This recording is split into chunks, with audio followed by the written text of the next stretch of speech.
They say Jesus was just a prophet, a good man, a messenger. But here's the truth. Jesus never gave us that option. And if you think he was only a prophet, please listen to the end because this is really important. Let's look at the actual details, the evidence that proves that Jesus is God. The first proof that we have is his students. His disciples, literally, they were following Jesus, 12 of them. They were following Jesus and they saw everything with their own eyes.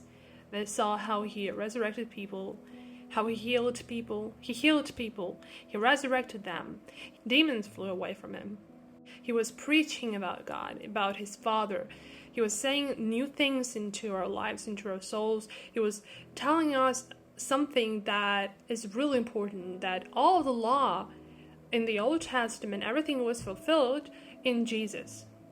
Not cancelled, but fulfilled. It's difference. It's a huge difference. In John chapter 8, verse 58, Jesus says, "Truly, truly, I say to you, before Abraham was, I am."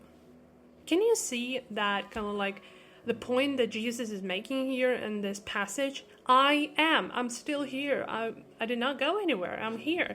I was before Abraham. I was in the moment of the creation of the earth, and I'm still here. I and the Father are one. That's something that Jesus was stoned for saying something like this. So blasphemous. But do we know why, really? Of course we know. Pharisees, they were blind as bats. They loved their warm places in the synagogues. They loved their glory shining so brightly. But let me tell you, they were children of Satan. They were not serving God, but they were serving Satan, and they were carrying the spirit of the Antichrist. Islam denies the crucifixion, but history confirms it.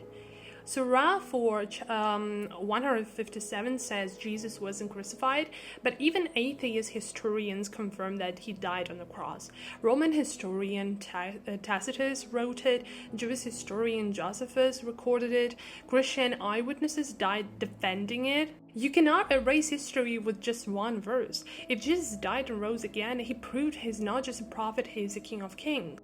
And isn't it just kind of like suspicious, weird, that Muhammad, who wrote Jesus is only a prophet, actually lived after Jesus, 600 years after Jesus? I would rather believe the disciples who walked with Jesus and recorded everything that Jesus was doing than Muhammad, who lived after Jesus.